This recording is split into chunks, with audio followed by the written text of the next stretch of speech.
Ele tentou, falhou, e agora o Brasil descobriu o golpe mais patético da história. E a acusação é muito grave. E são infundadas. E não é da boca para fora. Eu vou demorar um pouco, mas tem muita novidade para vocês. Vou começar no final. Quando as eleições se acabar. No dia 2 de outubro, 2 de novembro, alguns de vocês estavam lá na Alvorada e eu fiz um pronunciamento à nação. Coisa rara, né? Fiz um pronunciamento lido à nação. Eu vou ler apenas um parágrafo desse pronunciamento, que infelizmente não estava em inquérito do ministro Alexandre de Moraes.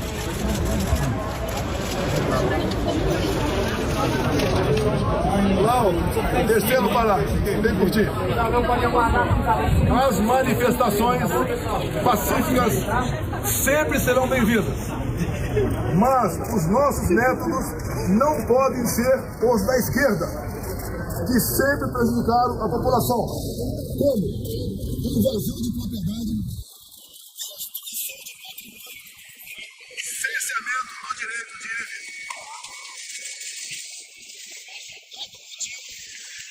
E daí todos os outros estímulos?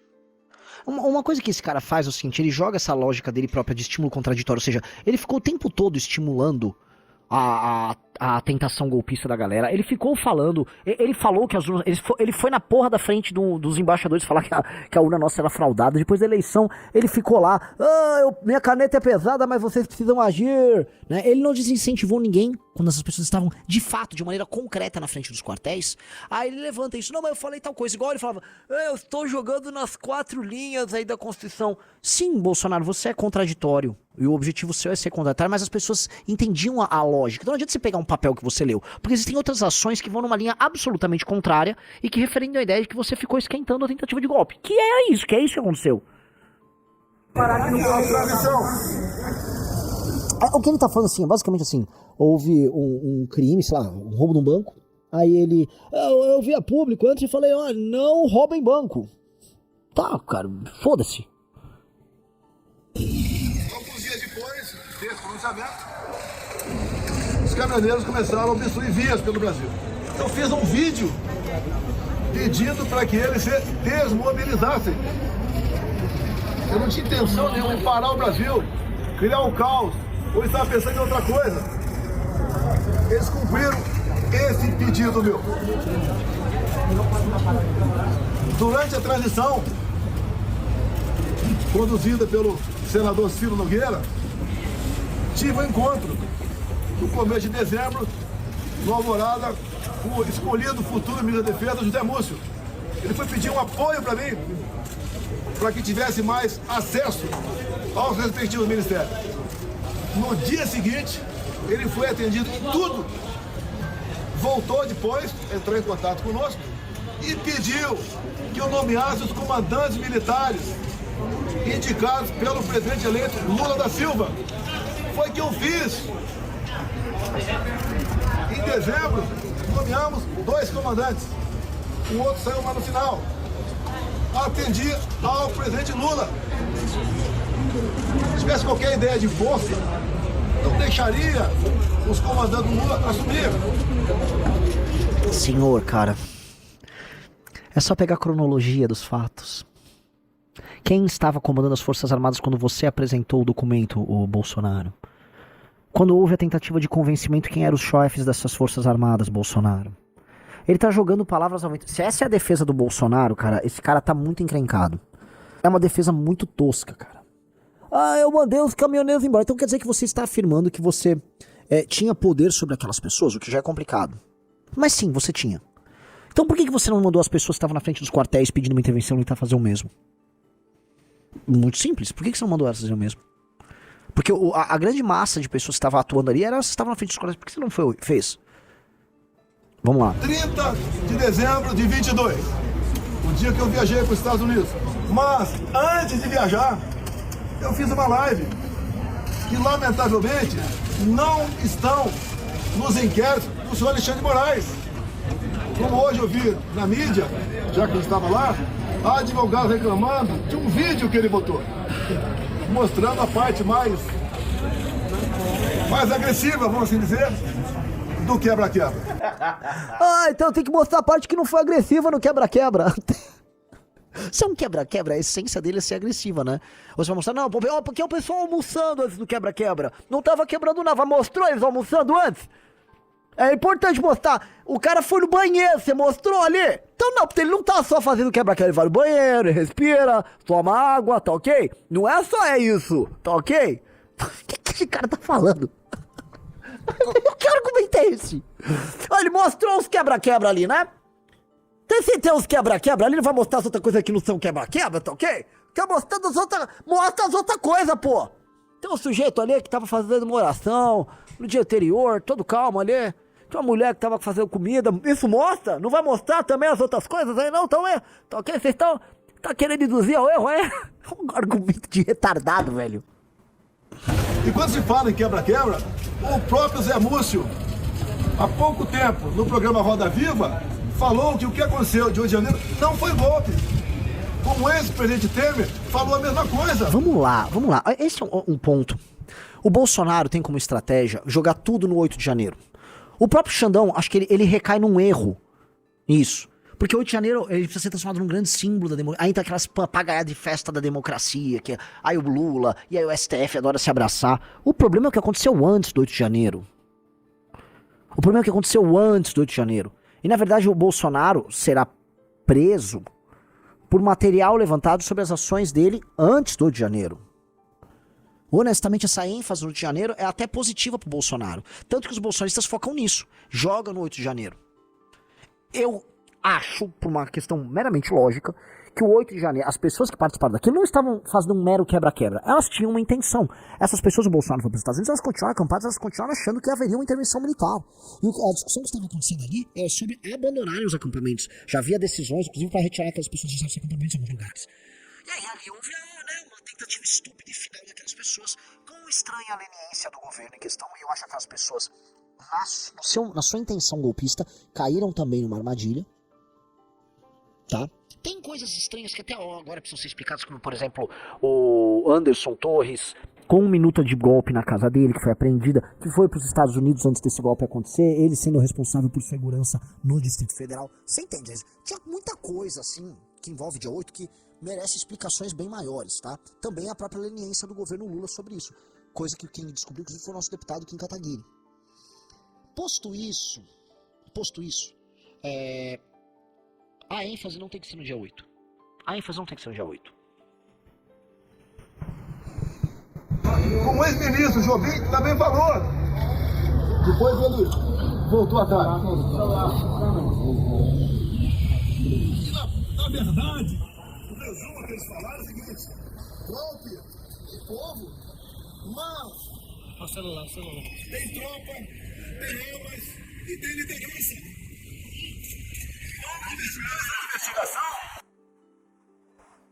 Volta. E na verdade, o resumo que eles falaram é o seguinte: golpe tem povo, mas celular. tem tropa, tem armas e tem liderança. Um ano de 2 anos de investigação não descobriram quem porventura seria esse líder. Assim, gente, tem que ser muito otário pra cair nesse papo, né, Bolsonaro? Tem que ser muito otário pra cair nesse papo. A partir do momento que eles têm provas concretas, provas documentais, provas testemunhais, tá, com geolocalização das reuniões, as reuniões aconteceram, os temas foram discutidos, a existência do documento encontrado, o celular transferindo documento de um lado pro outro, conversas todas vazadas, você sendo entregue pelo seu ajudante, né, ajudante central ali, que era o Mauro Cid.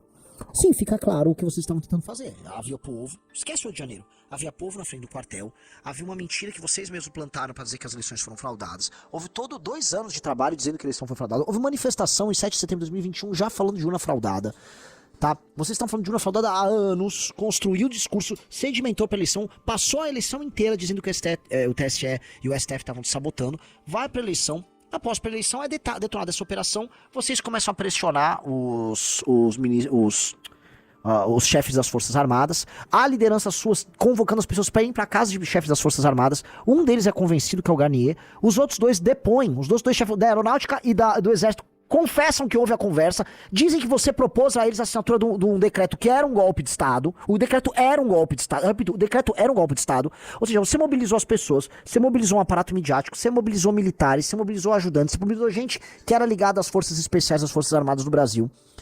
Reuniões aconteciam regularmente para que isso acontecesse. Ou seja, a operação que levaria vamos dizer, a um golpe total e completo estava andando. Ela estava andando. E você precisava ter o quê? O controle majoritário das forças, não total, majoritário das Forças Armadas. Nem em 64 houve controle majoritário das Forças Armadas no golpe. Foi um controle, não vou lhe controle total, foi um controle majoritário. Houve até briga. Você precisava de um controle majoritário, você precisava do Exército, que é a principal das Forças Armadas no Brasil.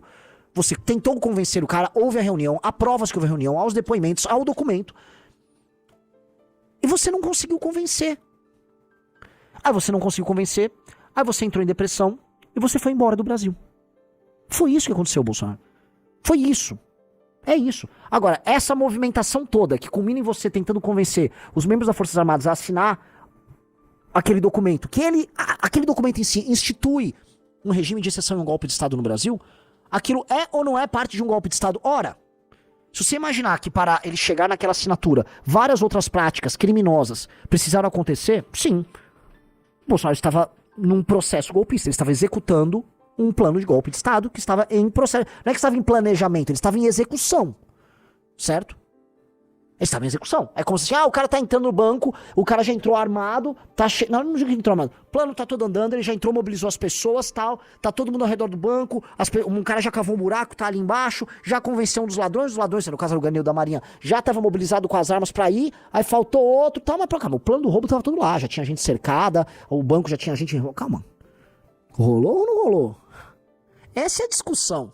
O Bolsonaro foge dessa discussão. O Bolsonaro em nenhum momento entra nessa discussão, que ela é muito material, porque as provas existem. Então, assim, a única discussão que cabe ao Bolsonaro é uma discussão sobre forma. A discussão formal. O inquérito do Alexandre de Moraes é válido para isso? Ele teve amplo direito de defesa para isso? Os acusados tiveram amplo de defesa para isso? Se o Bolsonaro entrar nessa discussão formal, o Bolsonaro ganha a discussão formal. Tá? Na discussão formal, a meu ver, como um estudante que abandonou a faculdade de Direito, ele ganha a discussão formal. Porque é bizarra a discussão formal. Tá? Dito isso, se eu for entrar nos fatos, na cronologia, o Bolsonaro perde. Este é o tema. E isto aqui, estou falando de coração aberto. Isso aqui é uma análise, cara, concreta. Eu tô falando, o Bolsonaro ganha essa briga, se ele quiser, só no argumento formal. Do ponto de vista formal. No mérito, como disse o Hyper ali no comentário, no mérito ele perde. Ele perde rude. Agora, ele quer fim. O problema é que existe uma questão política no mérito. Se ficar comprovado, no mérito, que ele fez isso, e é muito óbvio que, assim, é só ler. Leiam a denúncia contra ele. Quando os caras vão fazer um ataque jurídico à denúncia, à peça, eles vão fazer sobre os vícios formais, ausência de direito de defesa, um monte de coisa. Porque formalmente é tudo muito bizarro. E é bizarro. O inquérito é bizarro. Tudo ali é bizarro. Agora, quando você vai falar assim, no fim do dia, vamos dizer que o Kim era um assassino, matou ou não matou? O mérito, a situação de mérito do Bolsonaro é muito complicada pra ele e pras pessoas no entorno dele. E esse é o problema. Esse é o problema. E esse é o problema, que é uma discussão num país, eu volto a tocar, num país primitivo, num país em que as discussões se dão em termos muito primitivos. Primitivo. A palavra correta aqui é primitivo. Tentar explicar e falar essas nuances é muito difícil, você tem que adotar um lado. Então, um lado é assim, eu só vou falar que o Xandão é ditador. Não, eu só vou falar que o Bolsonaro é golpista. E ambos sabem o que fizeram e ambos sabem o que estão fazendo. E ambos gostam do poder acumulado e ambos entendem que esse país é uma pocilga, tá? Que pra administrar ele você precisa acumular poder. Isso aqui é uma pocilga. Isso aqui é um buraco esquecido por Deus. É um buraco esquecido por Deus, em que as pessoas se matam. Isso aqui é uma latrina. E as pessoas ficam aqui, e esses caras estão ali, digladiando, com pessoas se matando por eles. É sempre isso. Isso aqui não tem salvação. Isso aqui é uma parada que não tem salvação. Isso aqui isso aqui é um câncer, né? Um tumor disforme só crescendo. Blá, né? E não dá, você quer explicar isso nesses termos, até vai ficar complicado, é difícil. É tudo muito primitivo. A discussão é tudo que é primitivo. Bolsonaro tá aí todo primitivão aí, respondendo, um jeito bem primitivo. Mas ele foge. Explica aí, Bolsonaro. Explica a tua reunião com o Freire Gomes. Explica isso. A gente esquece de outros detalhes. Gente, explica a reunião que o Bolsonaro teve, as trocas de mensagem todas, com o maluco do senador que ia grampear o Xandão. Toda essa intentona, ela teve cenas ridículas, o processo, e assim, as pessoas não levam a sério o golpe do Bolsonaro, porque é um golpe do Bolsonaro. É como se fosse o Tiririca tentou um golpe de Estado, gente. Você vai imaginar que é um golpe do Tiririca, certo? O Bolsonaro não é muito mais inteligente do que o Tiririca. Acho que ele é um pouco. Marginalmente ele é um pouco mais inteligente que o Tiririca. Mas não é muito mais. Ele não é muito mais capaz do que o Tiririca. É um golpe do Bolsonaro. Então, é um golpe do Bolsonaro. Ele vai ter as características do Bolsonaro. Obrigado por assistir essa análise. Inscreva-se e acompanhe todos os nossos vídeos.